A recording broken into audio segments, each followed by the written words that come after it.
My husband sabotaged my first vacation in 30 years because he couldn't stand me being happy. Hey Reddit, I don't even know where to start. I feel like I've been living in a gilded cage for over 3 decades, and when I finally got a taste of freedom, my husband did everything in his power to ruin it. I need to vent, and maybe, just maybe, I need to hear that I'm not crazy for feeling the way I do. A life put on hold. My name is Lisa, I'm 52 years old, and I have been married to Greg, 55M, for the past 32 years. We met in college, fell in love, and got married right after graduation. Back then, I was a bright, ambitious young woman with big dreams. I had a job I loved, working in marketing, and a solid group of friends who had been with me since college. Then I had kids. Greg convinced me, begged me, to be a stay-at-home mom. He told me, "Lisa, I want our children to have the best childhood possible. A mother's presence is everything." He made it sound so beautiful, like staying home was the ultimate act of love. And, well, I did love my kids. I wanted to give them the best. So, I left my career. The years blurred into diapers, PTA meetings, home-cooked meals, and soccer practices. Meanwhile, Greg flourished. His career soared, promotions, business trips, raises. He got to be successful while I became just a mother. I told myself it was worth it, that I'd go back to work when the kids were older.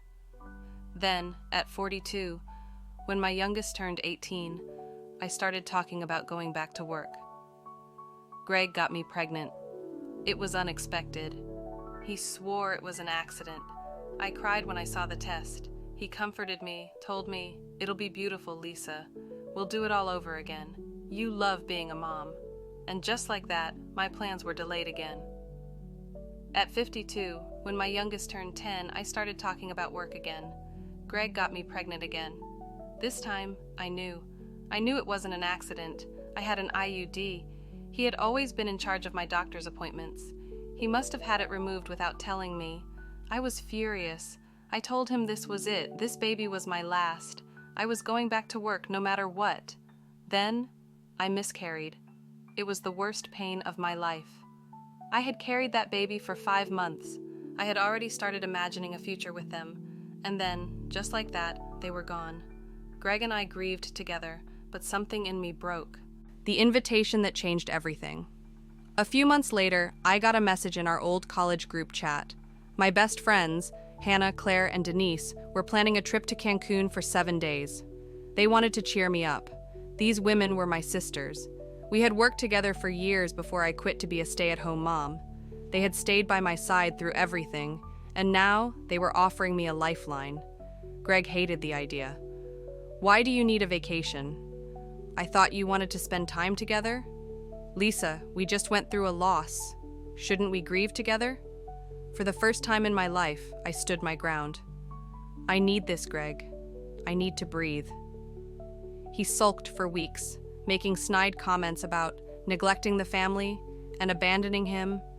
When I finally booked my ticket, he stopped speaking to me altogether. The trip he tried to ruin. The night before my flight, Greg suddenly came down with the worst flu of his life. He was coughing, groaning, acting like he was on his deathbed. "Lisa, I don't think I'll survive if you leave." I almost canceled, but Claire told me, "Lisa, if you stay home, he wins. He doesn't want you to have this. Go." So I went. The first day in Cancun was bliss. The sun, the beach, the laughter. I felt alive for the first time in decades. Then, Greg started calling, and calling, and calling. The first time, he said, "Lisa, the house is a mess. I don't know where anything is." The second time, "Lisa, the kids are asking for you. They miss you.